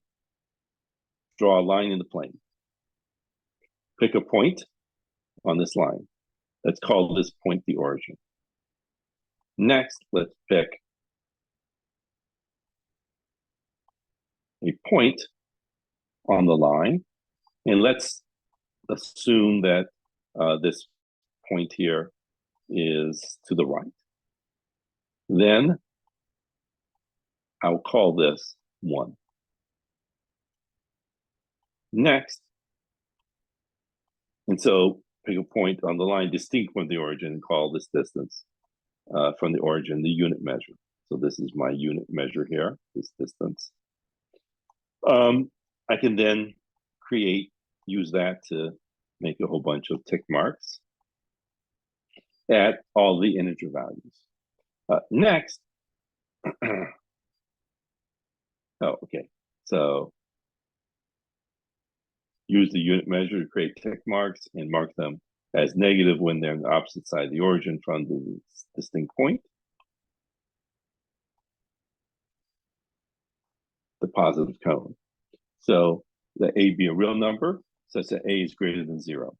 This is called the positive cone. The absolute value. The absolute value of x is the magnitude of x, is the distance from x to the origin. It is the square root of x squared. is equal to x if x is greater than or equal to 0, and it's equal to the opposite of x, negative x, if x is less than 0. The distance between A and B. And so if I have 2 points on the line, let's say 3 and 7, then the distance between 3 and 7 is 4. I just take the difference and be sure that, well, when I do this, I get a positive answer. So I'll take the absolute value. So the distance between A and B is just the absolute value of B minus A. The natural domain. The set of values that a variable may assume is called the domain of the variable, the natural domain. Exponents. So 2 cubed is 2 times 2 times 2, where I keep repeating the base, the exponent number of times. So this is 2 cubed is 2 times 2 times 2, 8. We define b to the 0, where b is not equal to 0, as equaling 1. So let's define the natural number exponents. B to the 1 is b. B to the n plus 1 is b times b to the n. And I can define this for all natural numbers n. The integer exponents. So, well, I already know the natural number exponents, and I know the exponent of 0. So let's look at the negative exponents. So b to the negative n, where n is a natural number and b is not equal to 0, is 1 over b to the n. Rational exponents. So a to the 1 over n is the square root of the nth root of a, where n is a natural number greater than 1. A to the m over n is just the nth root of a to the m. It is the nth root of a raised to the power m, where m is a natural number and n is a natural number greater than 1. A to the negative m over n is just 1 over a to the m over n. The nth root of a to the n is equal to the absolute value of a if n is a even number, and it's equal to a if n is an odd number. The principal root. If a is greater than or equal to 0 and n is a even natural number, then b is equal to equaling the nth root of a is the real number, b greater than or equal to 0, such that b to the power n is equal to a. If n is an odd number, then b is equal to the nth root of a, b equaling the nth root of a, is the real number such that b to the n is equal to a. Let me. You take one. Here. Okay. And so let me give you some properties of the exponents. So b to the m times b to the n is b to the m plus n. Now, when we say this, I'm going to assume that both sides of this equation make sense. So rather than sort of explicitly saying, well, you don't have 0 to the 0, et cetera,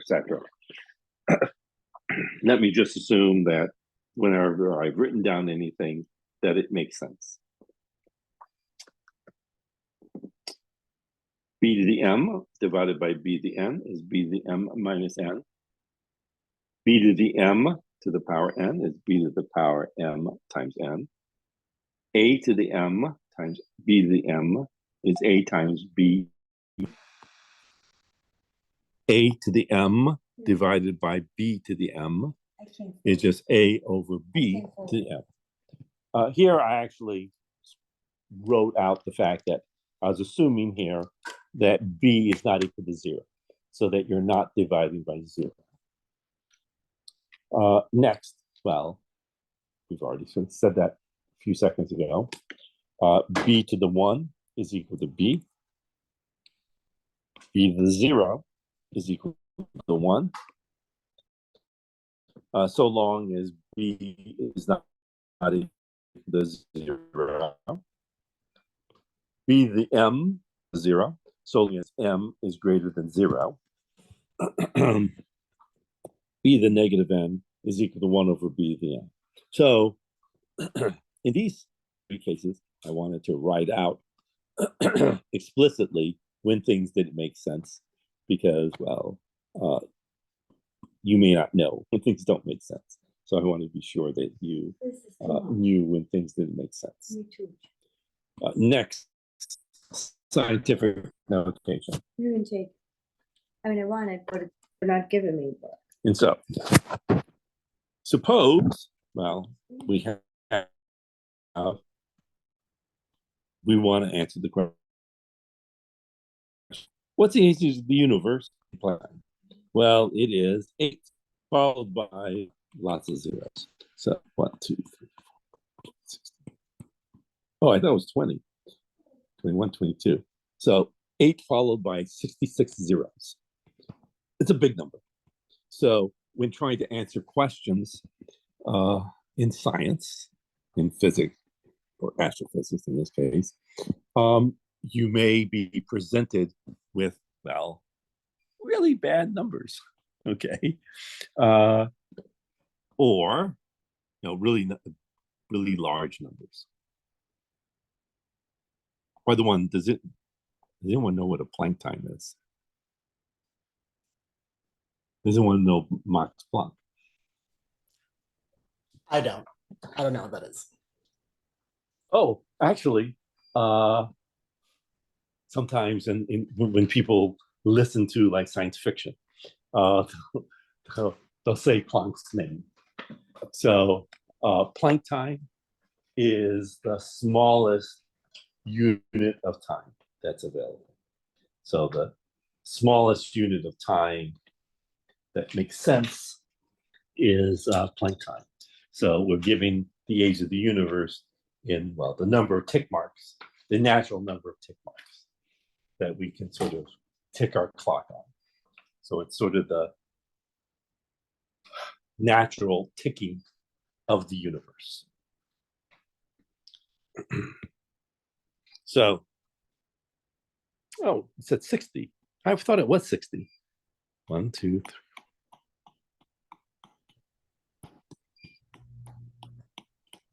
Oh, I miscounted. It is 20. Okay. I thought it was 10 to the 60. Okay, so yes, it is 8 times 10 to the 60. Okay, so there's 60 zeros there. I miscounted from before. But whatever. It's a big number. And similarly, you can get this. So because of that, well, and also quickly run up really large numbers and really small numbers really quickly by either doing multiplications, exponents, factorials, and all that. You can run those up really high. Okay. So every non-zero real number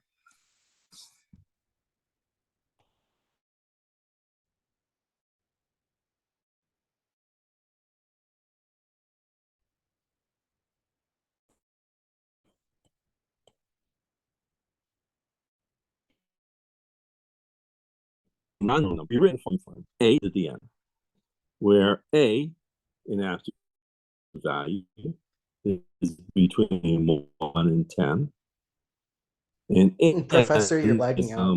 integer. So I can write the unit Planck time 8 times 10 to the 60 Planck time. Question? You were lagging out. I don't know if your internet is Oh. just making you choppy. You know what? I'm sorry. That means I can hear you here, which means, okay, now, I'm sorry, my pods ran out of juice. Okay, sorry about that. My AirPods ran out of juice, so I didn't notice that I was going through my my iPad, the speaker of my iPad. So unfortunately, I can't hold it on the side. Okay, so thank you very much. Don't hold on the side while I'm charging my AirPods. So I'll charge my AirPods for about 5 minutes. And I'll put them back in my ear once they get charged. Sorry about that. Okay. Okay, so example. Oh, and let me just check. Ooh, a lot more there. Sure. Okay, so is there a link to the book? I'll look. Are we using 8th or 9th edition? Sullivan, I believe we're going to be using the 8th edition. I will get back to you on that. As a matter of fact, I think, yeah, I'm sure it's the 8th edition of Precalculus by Sullivan. And this is all foreign to you. Okay, so if it's foreign to you, it should not be foreign to you. So it shouldn't be foreign to you, but if it is, definitely yes, contact me and we'll go over anything that is foreign to you. Okay, so yes, so sometimes things happen and people have power outages. Okay. Sorry to hear that. Okay, let's do some examples. Determine whether each statement is true or false. So first is a set of rational numbers, a subset of the set of real numbers. Meaning, is there any rational number? Is every rational number a real number? Give me an example, if you can. Is there an example of a rational number that's not real? So I'll ask people that. Is every rational number a real number? Anyone? Zero, So, right? Sorry. Zero. So 0 is a rational number. Is 0 a real number? Isn't 0 an absence of a number? Isn't 0 what? Isn't 0 the absence of a number? Like, yeah, null. No, it is a number. Okay. The set of whole numbers are 0, 1, 2, etc. Oh, So, what about negative numbers, like integers? negative. Well, so is -1 a real number? Yes. Yeah. So, and is -1 a rational number? Yeah, -1/1.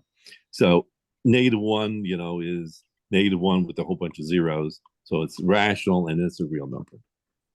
So the answer is, well, is every rational number a real number? Yes, that's a true statement. Okay. So the reason you couldn't think of an example is, well, because every rational number is real. As a matter of fact, every real number is either a rational number or an irrational number. The union of these two sets give you the set of real numbers, and there's no intersection between the set of rational numbers and the set of irrational numbers. So a real number is either a rational number or it's an irrational number. So certainly the set of rational numbers is a subset of the set of real numbers.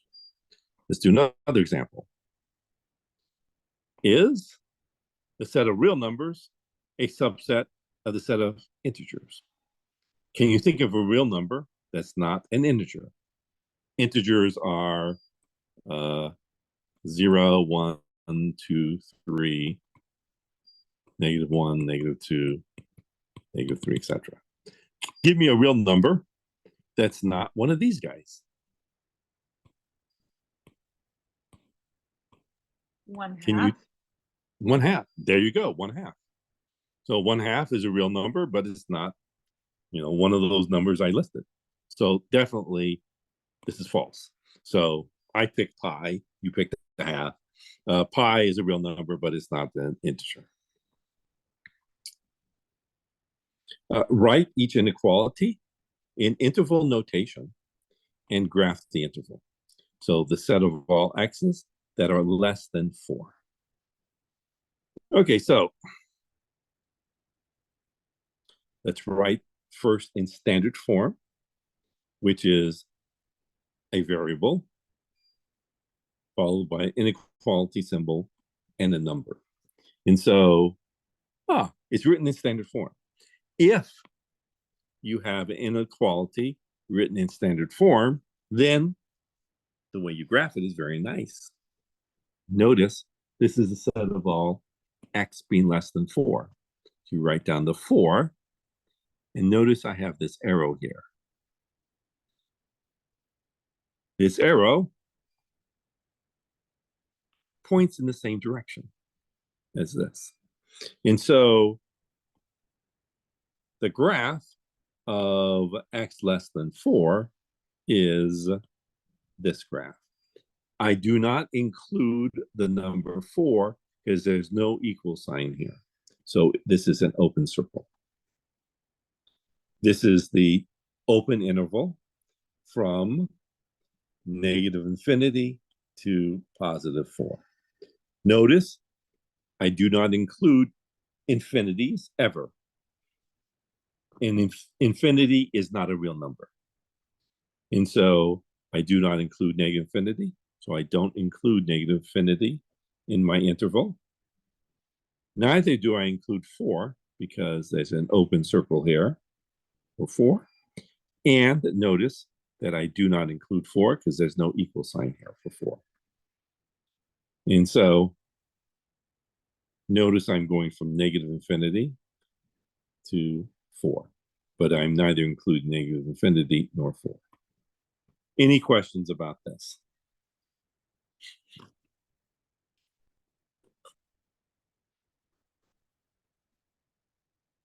Okay. Let's do the next example. Write each pair of inequalities as the intersection of two intervals and graph the result. So I have here x is greater than or equal to -3 and x is less than 6. So let's look at x being greater than or equal to -3. So notice this is in standard form. So I have an arrow that points this direction. And there's an equal sign, so I fill in the point at -3. Next, I have x is less than 6. So again, it's in standard form, so the arrow here points in the same direction. And so I do not include the 6 because there's no equal sign. So now let's look at the overlap. So the and means overlap. So what's the overlap between these two? Well, the overlap is, what's in both? Well, notice that there's no overlap here because there's nothing up here. No overlap here, but there is an overlap because this guy's included. So is this guy. So there's an overlap here. There's overlaps in between everywhere else. But there's no overlap here because I'm not including the 6 in this particular case. So there's an open circle there. And well, again, there's no overlap here because there's nothing here. So I can rewrite these inequalities as x is greater than or equal to -3 and less than 6. We usually like to contract this into one inequality. The fact that x is between -3 and 6, we include -3, but not 6. It is, so the intersection between this closed interval from negative infinity, from -3 to infinity, with I wrote it wrong, with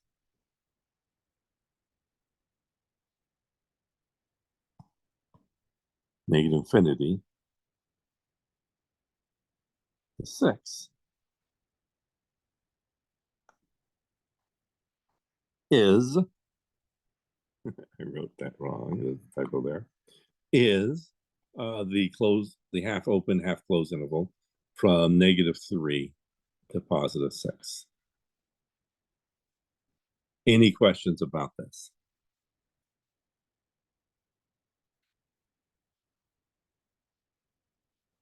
Write each expression without using absolute value symbols. Okay, so the absolute value of pi minus 5. So the first question is, well, is pi bigger than 5 or less than 5? Remember, pi is approximately 3.14. So is pi bigger than 5 or less than 5? Less than. Less than. Is pi minus 5 positive or negative? Negative. Negative. Therefore, the absolute value of a negative number, it will be its opposite. So the absolute value of pi minus 5 is the opposite of pi minus 5. Let's change all the signs. So it's negative pi plus 5. I like to write it where positives are first. So this is 5 minus pi. And so the absolute value of pi minus 5 is 5 minus pi. Any questions about that? Notice all I did is switch the order here. Any questions about this? So either it's going to be the original or where I switch it, depending on which of them, two cases, give me a non-negative value. Let's do another example. Find the distance between each pair of points on the number line. The distance between 3 and 8.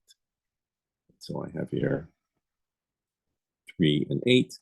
Well, what's the distance between them? 5. And so it's the absolute value of 8 minus 3. The absolute value of 5 is 5. Any questions about that? Okay, let me put on my AirPods again for 1 second.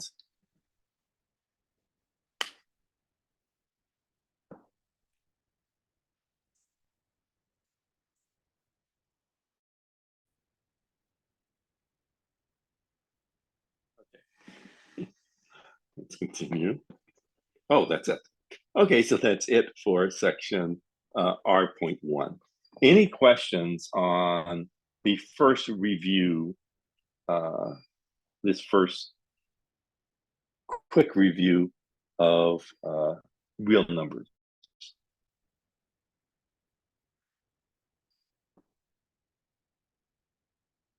Okay,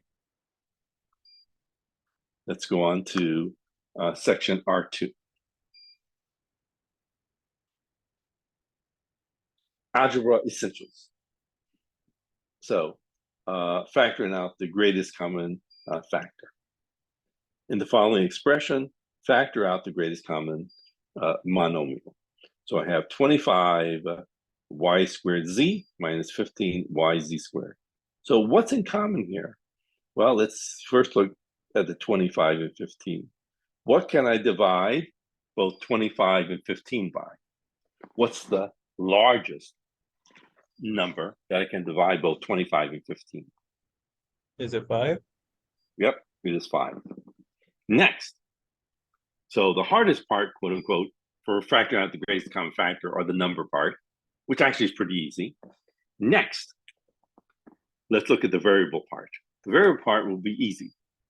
You have a y squared and a y. What's the lowest power? Y. I have a z squared and z. I have a z and a z squared. What's the lowest power? Z. So the greatest common factor is 5yz. Let's see what remains. 25 divided by 5 is 5. Y squared divided by y is y. Does these cancel? So I have a y of 5y. Minus 15 divided by 5 is 3. The y's cancel. Z squared divided by z is z. So I can factor this polynomial expression as follows. 5yz times the quantity 5y minus 3z. Any questions about this?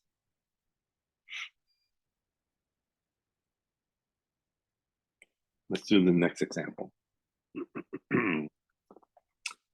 Factoring by grouping. In each expression, factor by grouping. X squared plus 4x plus xy plus 4y. So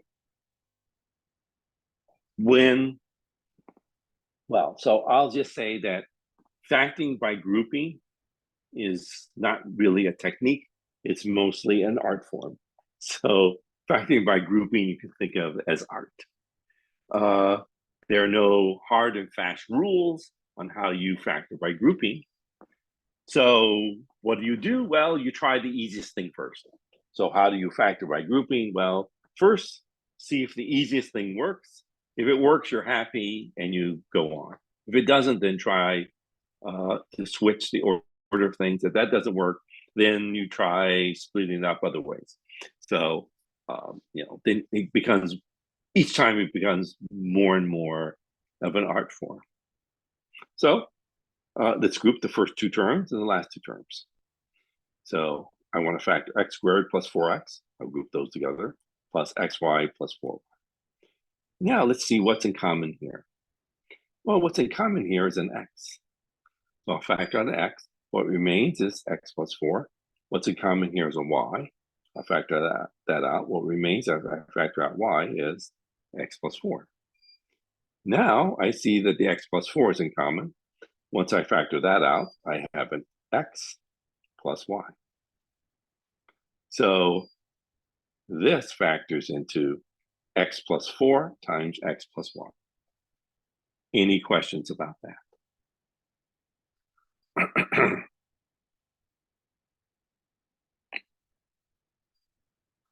Okay. Let me give you some of the special factoring. I wonder why we have it in both sections. Oh, I see. It's not till they put in two sections. Okay.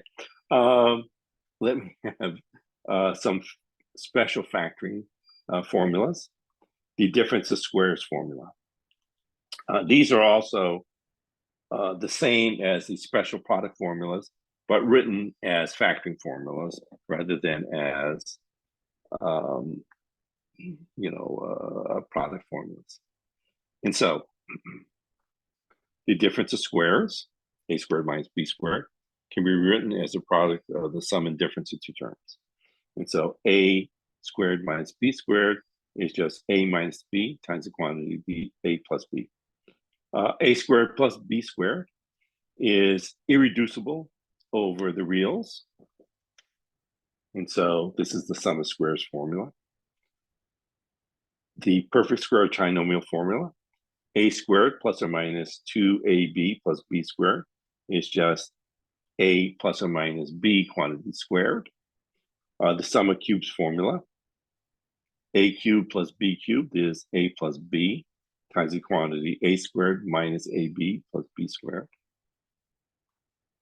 The difference of cubes formula, a cubed minus b cubed is a minus b times the quantity a squared plus ab plus b squared. Notice that this plus sign is the same as this plus sign. This minus sign is the same as this minus sign. And these are opposite signs.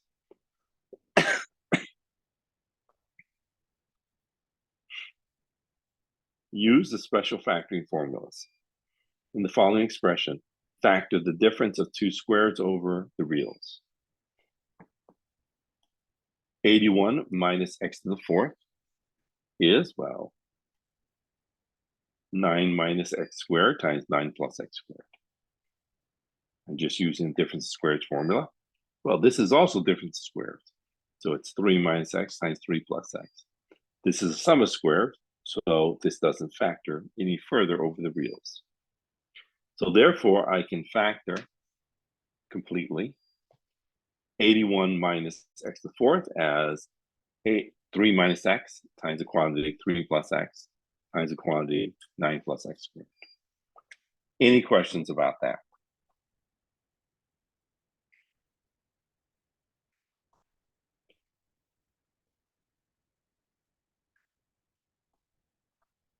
In the following expression, factor the trinomial. R squared minus 8rs plus 16s squared. Well, I have an r squared. So put r squared here. Next, I have a minus 8rs. So I have r times minus 4s is a minus 4rs times 2 gives me a negative 8rs. And then I have a negative 4s quantity squared is 16s squared. So therefore, using the perfect cube trinomial, but perfect square trinomial formula, we get that this factors into r minus 4s quantity squared. Any questions about this?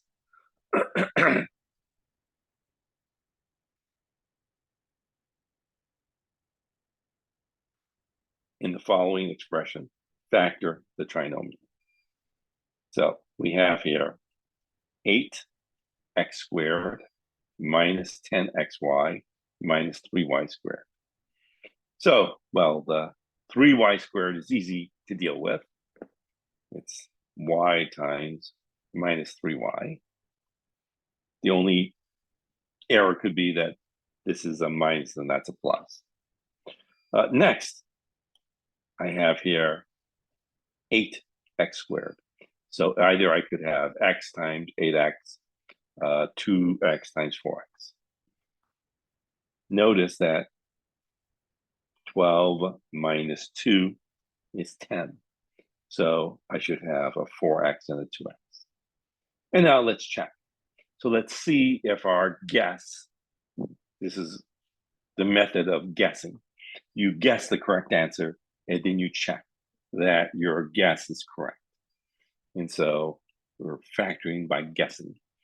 We guess the correct answer and then check if that is correct. So let's multiply. 4x times 2x is 8x squared.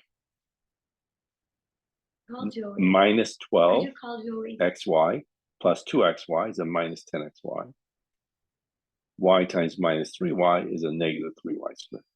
So yes, I factored this correctly. Could you do that for me? Any questions about this? Could you do it for me? Call Joey. Any questions? I want you to call Joey. Okay, so actually we have only like 1 minute left. Mm-hmm. Okay, shh, go to the other room. Okay. I can't go to the other room. Shh. Okay, so any questions so far on anything? Looking at the time, we're just about done. I'm pretty okay so I guess far. I'll end it. I have one question about the Zoom. Is it going to be uploaded onto class when it's when you get access to it? The recording. Yes, yes, yes. Oh, okay. Right, okay. right. So once I get access to Canvas, what I actually can't quote unquote upload it. What I'm going to do is I upload it to YouTube. Then Okay. I make a link. I embed that link in a page, a Canvas page, so you can watch it. So I'm going to have to do it that way. Usually, if we were actually in our Canvas page, usually you go to Zoom and you click on cloud recording, and it would be located there. It will be located there, but this is for a class. In my other class, it's located in my other class, not in you guys' class. So because of the fact I had to I was panicking. I said I've got to get a Zoom link, even though I'm not able to get one. I used my other class to give you a Zoom link. Okay, so Yeah. hopefully soon I will get access to Canvas, and then so I will say that definitely by this weekend. Definitely Yeah. by this weekend, I'll have access to Canvas. I'll set up everything in Canvas. They just haven't given it to me yet. Yeah, no, it's just that I missed some notes, and that's why I wanted to ask. Yes. So I will. What I'll do, I can do the following. So I can upload it to YouTube and then give you the link to watch that. So what you would do is, now that's going to have to be tomorrow, because it actually takes, I don't know if you've ever uploaded anything to YouTube. They are glacial, meaning to upload like this lecture takes one day. It takes like nearly 16 hours. They are so glacial. They want you to pay extra to make it go faster. So it takes like 16 hours to upload this to YouTube.